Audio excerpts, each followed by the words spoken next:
tiraderodelbote.com. Radio La Tercera es una radio online que transmite en todo el mundo las 24 horas, todos los días de la semana. Buena música, diferente programación, distintas voces.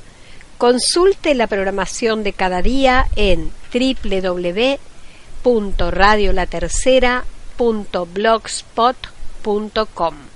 Escríbanos con sus inquietudes a radiolatercera@gmail.com. Con gusto le responderemos. Todos los jueves a las 21 horas, Tormentas Espirituales. Un programa conducido por Alberto Esladoña.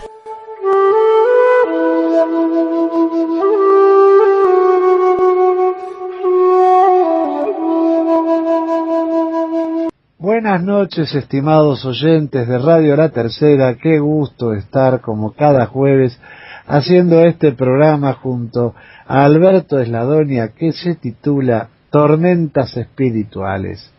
El tema que nos propone Alberto es Guattari pone el cuerpo. ¿Cómo estás, Alberto? Buenas noches, Guillermo, ¿qué tal? Bien, un saludo para vos y a aquellos que nos siguen. Vamos a seguir en esta extraña odisea de los caminos de Guattari. Los caminos de Guattari.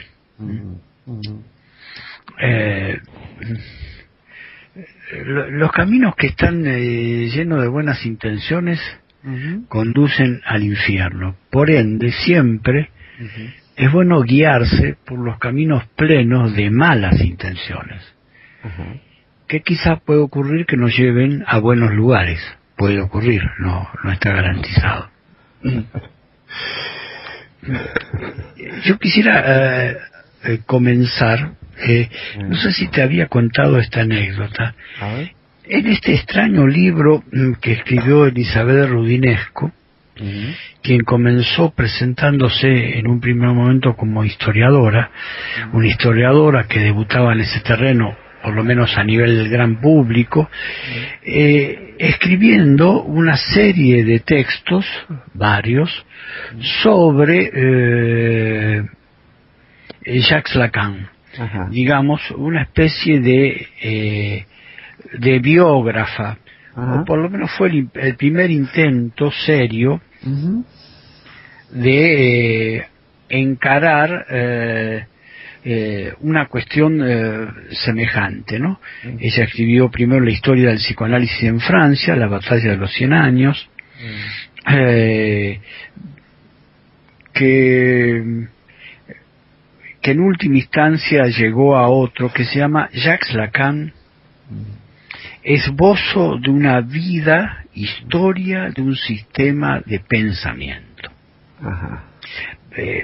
Se podrá coincidir o no con Elizabeth Rudinesco, pero hay que reconocerle que en muchas cuestiones, en la gran mayoría, está muy, pero muy documentada. Y que a veces la documentación la ha metido en problemas. Por ejemplo, el haber lanzado la posibilidad de que Lacan habría solicitado como último voto recibir funerales de la Iglesia Católica en su sepelio, le llevó a ser enjuiciada por la familia de Lacan, su yerno y su hija, y bueno, y le hicieron un juicio que perdió, y la condenaron a pagar €1 y a tener que retractarse. Digamos, en ese marco de una historiadora que busca cosas y que quizás se perdió la posibilidad de hacer una historia más pegada a una práctica del análisis que a una historiografía, pero no importa. Ella escribió Jacques Lacan, esbozo de una vida, historia de un sistema de pensamiento. Es muy extraño, porque yo creo que debe haber sistema de pensamiento. Supongo que Hegel tenía un sistema de pensamiento. Creo que Kant tenía un sistema de pensamiento. Descartes tenía un sistema de pensamiento. Ahora, tengo mis severas dudas de que Lacan tuviese sistema y que además tuviese pensamientos. Me parece que era el tipo más asistemático y que él indicaba con cierta precisión que él era producido. Es una frase que deslizó, si no recuerdo bien, entre 1973 y 1974, como al pasar. O sea, si alguien es producido, lo primero que podemos pensar es que hay una máquina que lo produce, quizás, pero de lleno lo que tendríamos que aceptar es que no estaba de antes. Claro. Es producido en el momento que produce cosas. Claro. Hechas estas salvedades sobre estas cosas de imputarle a Lacan un sistema y un pensamiento, porque yo creo que si uno lee sistemáticamente a Lacan se pierde Lacan, y si lo lee en términos de su pensamiento es muy aburrido. No hay nada para leer sobre pensamientos. De todas maneras, Elizabeth Roudinesco nos cuenta algo de la relación entre Félix Guattari y Gilles Deleuze. Insisto, Félix Guattari se analizó por más de 20 años con Lacan, estuvo con Lacan desde 1953, sus primeros seminarios, fue parte del acto de fundación de la École Freudienne de París, si no me equivoco, fue el que le propuso a esa escuela fundar una revista que se llamó Letras de la Escuela, que contiene documentos que conviene que los lectores lean. Bien. Un día, a partir de la salida del Anti-Edipo, un texto escrito a 4 manos, primera señal de que ahí, primer signo de que ahí está el cuerpo, un cuerpo de 4 manos. ¿No serán manos de un cuerpo sin órganos? Es algo que dejemos flotar ahí en el horizonte. Lo escribieron Gilles Deleuze y Félix Guattari. Pareciera que Guattari hablaba y Gilles Deleuze escribía lo que escuchaba, proponía modificaciones, corregía, lo discutían entre ellos y de pronto se producía algo. O sea, una máquina de un cuerpo sin órganos produjo un libro. Entonces Lacan cita primero a Guattari y como a una costumbre francesa, yo creo que los franceses deben ser bastante codos y bastante tacaños, y que deben conocer poco las cosas interesantes del mundo, porque siempre se fascinan si uno es invitado a cenar al restaurante Le Dôme. Entonces Lacan, para seducir a Guattari, lo cita en uno de los famosos y lujosos restaurantes parisinos para inquirirle sobre cómo es eso de que él sabe que están escribiendo algo que se llama Anti-Edipo, que él está totalmente de acuerdo, y entonces que le pide a Guattari que le entregue el borrador. Y Guattari, de una manera muy interesante, aprovechando el cuerpo sin órganos, le responde: yo no fui, fue Tété, yo no fui.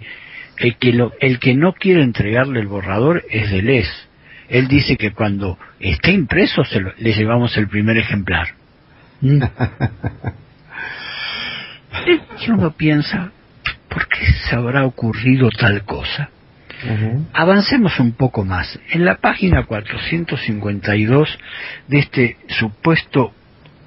esta supuesta historia de un sistema de pensamiento que no existe, Roudinesco nos cuenta la secuencia de eso, que es que ahora Lacan cita a Gilles Deleuze en su consultorio, con la sala llena de gente que esperaba visitarlo a Lacan. Es muy interesante lo que implicaba la sala de espera de Lacan. Era una sala de espera muy activa, era una máquina de producir asociaciones, donde otra vez aparecían allí ideas, ocurrencias de cuerpos sin órganos.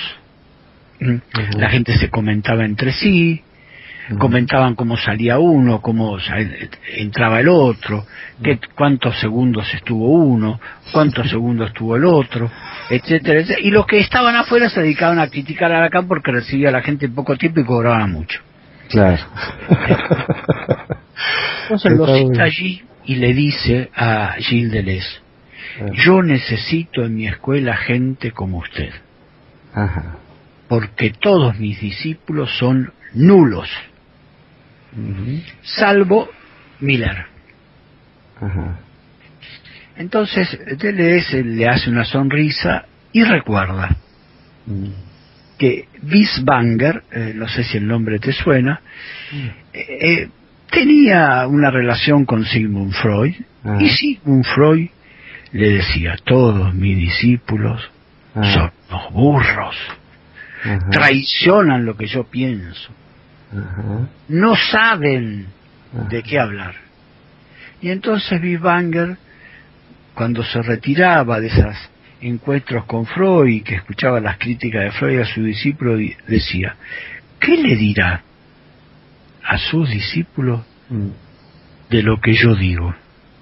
Porque si a ellos los trata así, a mí cómo me va a tratar ante ellos, decía Deleuze.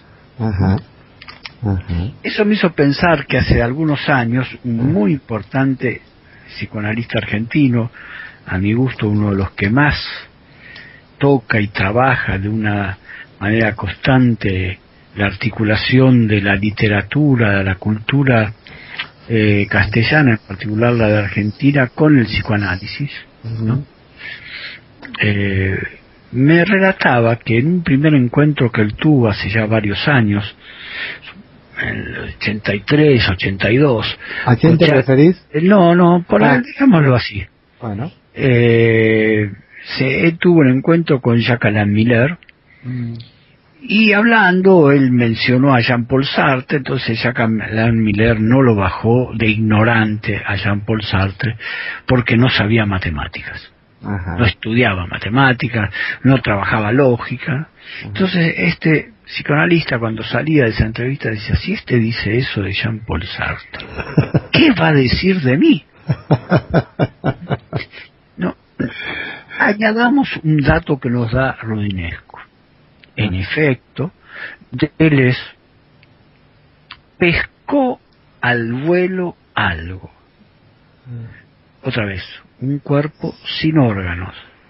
¿Cómo uno pesca algo que alguien no le dice? Esa es la pregunta. O es una de las preguntas posibles. María Antonietta Maciocchi, que algo tuvo que ver con el pasaje de los textos de Lacan al italiano, Maciocchi, en su diario inédito nos informa Elizabeth Rudinesco, que cuenta que Lacan le decía: Deleuze y Guattari sacaron todo lo que escribieron de mis seminarios. Haciendo y entonces Rudinesco, poniéndose en analista muy sabionda, dice: otra vez los pensamientos de plagio, lo cual es una estupidez total. No porque Lacan no tuviera sentimiento de ser plagiado. Él se pensaba como un tipo importante, entonces un tipo importante no lo van a plagiar, ¿no? Pero es un problema de él, es peccata minuta. Pero si alguien se ubica como siendo plagiado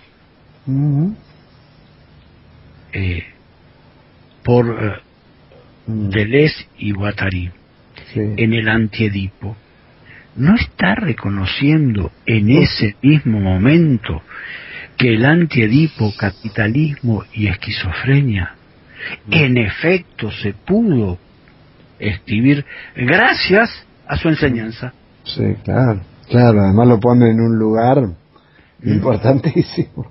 Pero exactamente. Claro. Es muy interesante porque si uno toma estas cuestiones por el lado del plagio, Sí. pone las cuestiones en el orden de la más torpe de las vanidades. Claro. Porque hay vanidades que son interesantes, no toda la vanidad es torpe, ¿no? Sí, pero es Tener verdad vanidades está bien en la vida. pero es verdad que la del plagio es una torpe vanidad, sí. Exactamente.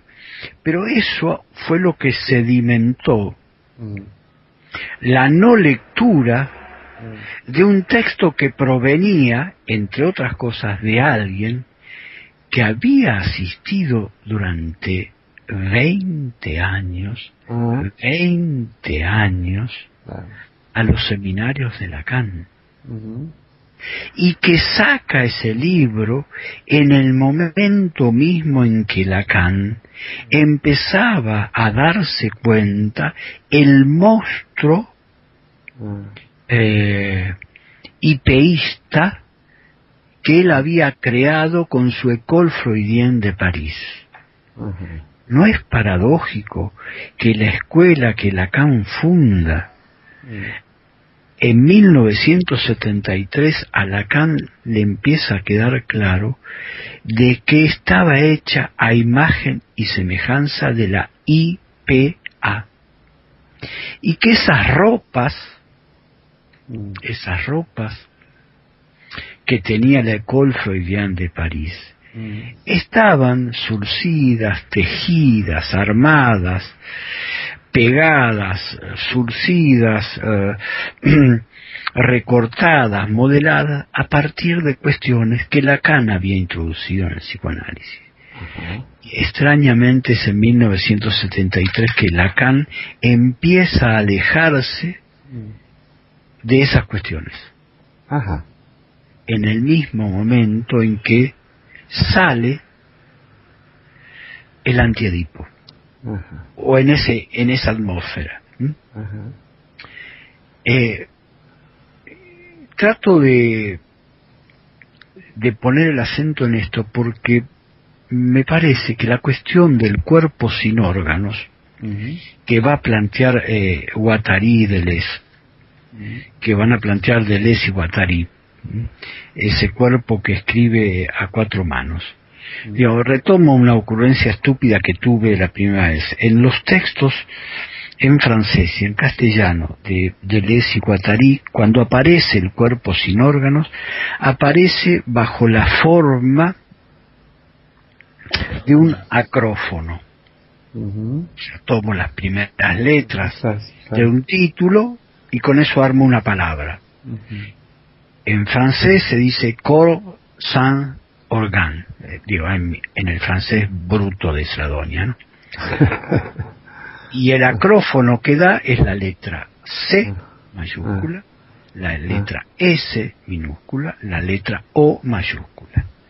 En castellano directamente sería cuerpo sin órganos. Pero si en castellano leemos el acrófono, digamos, como lo hace un ignorante como Sladonia, veo la letra C, la letra S, la letra O, y la maestra me dice, lee alumno, y yo leo, ceseo. Ceseo, ceseo, deseo.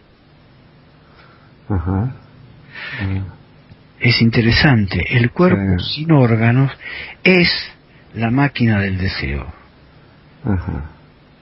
El deseo y el cuerpo sin órganos se atrapan.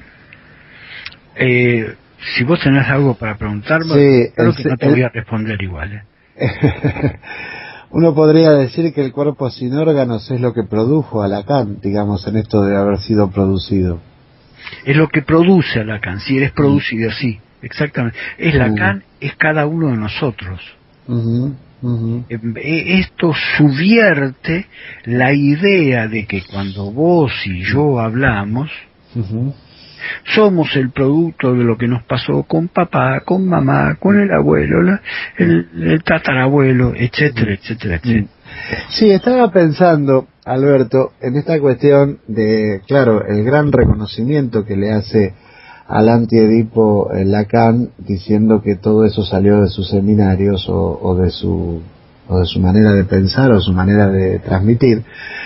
Y decía que también en algún sentido ponerle como título a un libro el antiedipo es un gran reconocimiento al Edipo, ¿no? Digo, en el sentido de que había algo que destituir allí en el Edipo. Bueno, exactamente, yo creo que eso fue una de las cosas más difíciles de soportar para Lacan, claro, pero para el resto de los analistas. Claro. Porque el Edipo, y para muchos analistas todavía hoy día, sigue siendo la máquina que les permite sostener su actividad. Claro. Y piensan que tocar el Edipo es destruir la máquina. Se pensó que el antiedipo estaba en contra de la práctica analítica. Nos olvidamos,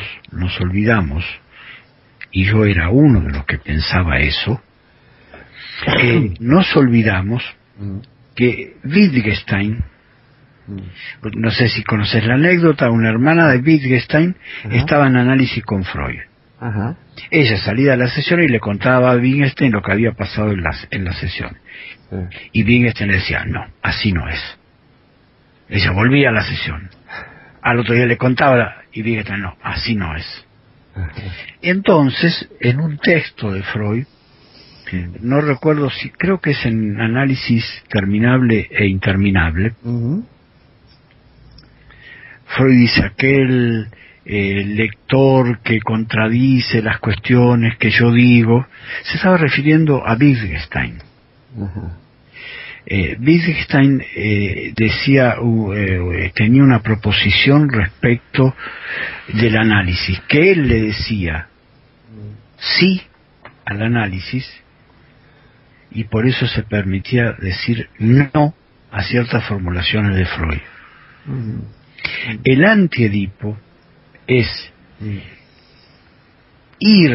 dar un paso al costado respecto del Edipo en la medida en que ellos logran demostrar que el Edipo, piénsese el Edipo como lo que organiza la historia individual, es la máquina subjetiva que el capitalismo requiere para crear individualidades. Lo estoy diciendo de manera muy abrupta, ¿sí?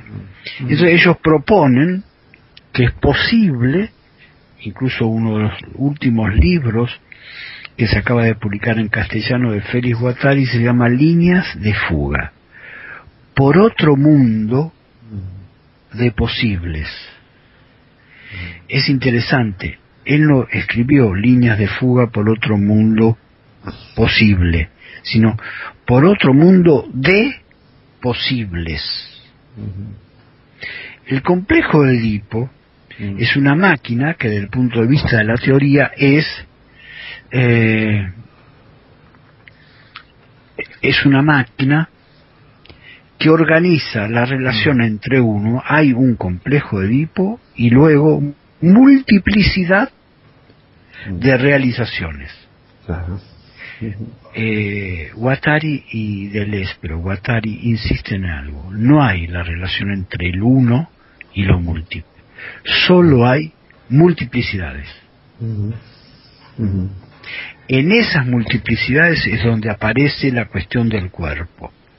¿Qué cuerpo? El cuerpo que, como comentamos la vez anterior, proviene de Antonin Artaud, quien fue el primero en hablar del cuerpo sin órganos. Así es. Sí. Tengo, se me viene a la cabeza un texto que acabo de leer, que también está escrito a cuatro manos, que es Muertos Incómodos, está escrito por Taibo y por el subcomandante Marcos. Y que es interesante porque todo esto que vos planteás, esto de también escribir a cuatro manos y que hay un cuerpo sin órgano ahí que en realidad es el que organiza, pareciera ser, es muy interesante porque todos los protagonistas de este libro están todos muertos. es decir, hablan y son incómodamente puestos y citados por uno o por otro de los autores. Y digo, hay algo ahí que lo que organiza ese discurso es justamente aquello que no es orgánico, aunque como uno diría teatralmente, ¿no? Lo orgánico en el teatro, por ejemplo, no es ser auténtico, sino lo orgánico es organizar la composición de un personaje. A ver, siguiendo tu intervención, Sí. y te agradezco mucho que hayas traído, a mi entender, a textos como el que acabas de nombrar, de Paco Ignacio Taibo y el subcomandante Marcos, porque a mí siempre me ha llamado la atención la resistencia que tenemos los analistas de habla castellana para darnos cuenta de, si queremos encasillar, la práctica guattariana y deleuziana, y por qué no lacaniana, a quien leyó, que tiene el llamado subcomandante Marcos, que entre otras cosas es una muestra de cuerpo sin órganos, porque cuando supuestamente habla él, no es su voz la que habla. Incluso muchas veces él presta claramente su voz a los que no tienen voz. Entonces hay que interrogarse sobre eso. Deleuze dice, el cuerpo sin órganos es un cuerpo afectivo, intensivo, anarquista, que no contiene más que polos, zonas, umbrales y gradientes. Lo que lo atraviesa es una potente vitalidad no orgánica. Como ya se nos está acabando el tiempo, supongo. Sí, yo quería retomar, no, pero sigámoslo, porque a mí me interesa esto, justamente, ¿no?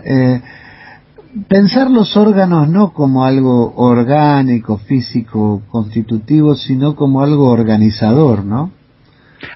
Bueno, mira. Eso es lo que me refería, por ejemplo, que en teatro, ¿viste? Cuando se dice un actor tiene que ser orgánico, es decir, tiene que ser organizado en la forma de abordar el personaje, no se trata de ser orgánico como muchos en teatro lo entienden al modo de expresar catárticamente lo que siente, ¿no? Sí, o en la política, ¿no? Que decía que el que es orgánico era el que cumplía con lo que decía el Comité Central. Claro, ahí está. Bueno, pero mira, sigamos esta beta que vos están planteando.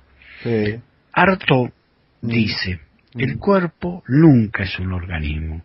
Claro. Los organismos son los enemigos del cuerpo. Claro. Entonces, eso le va a permitir, más adelante, a Artaud decir, el cuerpo es el cuerpo, está solo, y no necesita órganos. Y entonces Guattari y Deleuze aclaran, el cuerpo sin órganos no carece de órganos, solo carece de organismos. Claro. Es decir, de esa organización de los órganos, de organismos, de organismos de seguridad, de aparatos, de organismos. Recordemos que de ahí viene una metáfora freudiana, ¿no? La idea de aparato psíquico viene de aparato digestivo, o sea, de todos órganos regidos por organismos que establecen, por ejemplo, que vos y yo, ¿por qué tenemos que caminar con los pies? Nunca podemos caminar con la cabeza, por ejemplo. Claro. Claro. Me parece que esa es la cuestión. Sí, hay una cosa que ya que lo estás trayendo a don Antonín, que escribió en el Teatro y su doble, que es maravilloso, que la única verdad del teatro es la puesta en escena, no lo que allí sucede, sino la puesta en escena y su relación con el espectador. O sea que la puesta en escena es lo que es producido. Claro. Y el espectador es producido. Exactamente. No está previo al espectáculo. Claro. Qué interesante, ¿eh? Claro, y no hay espectáculo previo a ser producido. Exactamente. Sí, él lo escribe muy claramente eso. Casi te diría que el leitmotiv del manifiesto de él, del teatro y su doble, está en ese sentido, que es como hacer pelota a todas las teorías teatrales, ¿no? Ajá.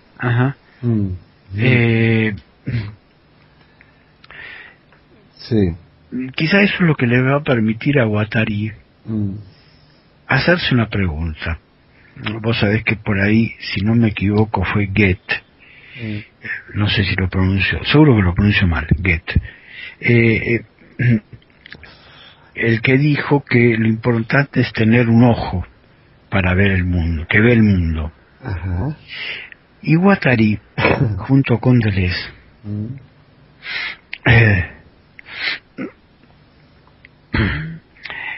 van a indicar lo siguiente: la pura visión de un ojo no humano, la pura visión de un ojo no humano, de un ojo que estaría en las cosas. Yendo a tu última formulación, tomada de Artaud, cuando se hace la escena de una obra, hay algo de eso que nos mira y nos constituye como espectadores, a pesar de que nosotros creemos que es con nuestros ojos que miramos la obra. Digamos, ¿cómo explicar que una obra afecta a mi cuerpo? Creo que por hoy podemos dejar aquí.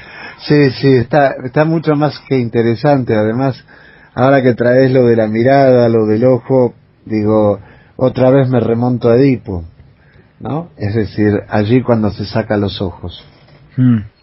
Porque digo, allí es donde, en algún sentido, se constituye Antígona. Sí, pero siempre y tanto que sea condición de exactamente seguir tus palabras, que tú estás en el horizonte de Sófocles, no claro. estás interpretando no, seguro, sí. Como hizo Freud y como hicimos los psicoanalistas a Edipo. No, estoy en el horizonte de Sófocles, sí. Okay. Bueno, bien, nos veremos el próximo jueves, siguiendo con nuestro amigo Guattari. Dale, hasta el jueves entonces. Entre paréntesis, ¿sabías que Guattari apoyaba las llamadas radios piratas en Europa? No me digas. Claro. Y ya me cae muy simpático. Ok, bien, hasta la próxima. Buenas noches a quienes nos siguen. Chao.